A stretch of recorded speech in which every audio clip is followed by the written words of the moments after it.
Iran যেন Phoenix পাখি, হাজার হুমকি, পশ্চিমাদের শক্তি, কোনো কিছুতেই ইরানকে বাগে আনা একেবারে অসম্ভব ব্যাপার। ফিলিস্তিনে যখন আবারও বর্বরতা চালিয়েছে ইসরায়েল, আরব বিশ্বের অনেকের তখন নিন্দা জানানোর বিবেকটুকু পর্যন্ত জাগেনি। ঠিক তখনই প্রথম প্রতিরোধটা আসে ইরানের বলয়ের এক শক্তির কাছ থেকেই।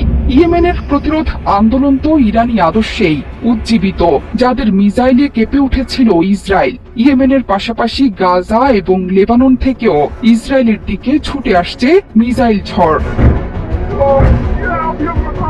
ইয়েমেনের প্রতিরোধ গোষ্ঠীর ব্যাপারে ভীত সন্ত্রস্ত মার্কিন প্রেসিডেন্ট ডোনাল্ড ট্রাম্প ইরানকে হুঁশিয়ারি দিয়ে বলেছেন, এই সংগঠনের যে কোনো হামলার জন্য ইরান দায়ী থাকবে।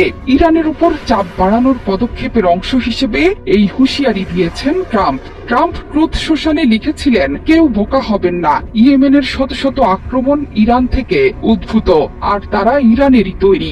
যদিও ইরান বলেছে ইয়েমেনের প্রতিরোধ গোষ্ঠী নিজেদের স্বাধীন সিদ্ধান্তে আঘাত হানছে ইসরায়েলে। ইয়েমেন ছাড়াও প্রতিরোধ গড়ে তুলেছে ফিলিস্তিনের স্বাধীনতাকামী সংগঠন, এবং লেবানন থেকেও ইসরায়েলের দিকে ছুটে গেছে মিসাইল বৃষ্টি। চারদিকে ইসরায়েলকে ঘিরে ধরেছে ইরানের প্রক্সি বাহিনী। ফিলিস্তিন যে একা নয় সেটি বারবার প্রমাণ করে দিচ্ছে এক্সিস অফ রেজিস্ট্যান্স।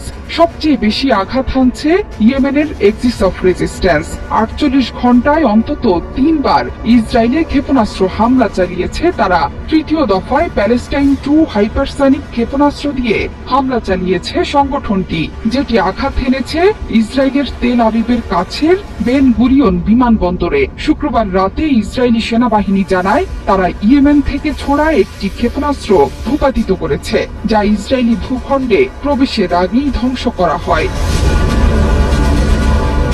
শুধু ইসরায়েল নয়, লোহিত সাগরে মোতায়েন মার্কিন বিমানবাহী রণতরী ইউএসএস হ্যারি এস ট্রুম্যানের দিকেও কয়েক দফায় হামলা চালিয়েছে সংগঠনটি। ফিলিস্তিনে ইসরায়েলের আগ্রাসন বন্ধ না হওয়া পর্যন্ত সাগরে তাণ্ডব চলবে বলেও হুঁশিয়ারি দিয়েছে তারা। এরই মধ্যে গাজা আগ্রাসনের জন্য ইসরায়েলের বাণিজ্যিক কেন্দ্র তেল আবিবে রকেট হামলা চালিয়েছে ফিলিস্তিনের স্বাধীনতাকামী সংগঠনও। শনিবার ইসরায়েলি আগ্রাসনের জবাব দিয়েছে লেবাননের প্রতিরোধ গোষ্ঠীও। ইসরায়েলের দিকে 5টি রকেট ছুড়েছে সংগঠনটি। এরই মধ্যে রকেট হামলার জবাব দেওয়ার হুঁশিয়ারি উচ্চারণ করেছে ইসরায়েল, যা শুনে উদ্বিগ্ন লেবাননের প্রধানমন্ত্রী নওয়াব সালাম বিবৃতি দিয়ে বলেছেন, লেবানন নতুন এক যুদ্ধের দ্বার প্রান্তে দাঁড়িয়ে আছে।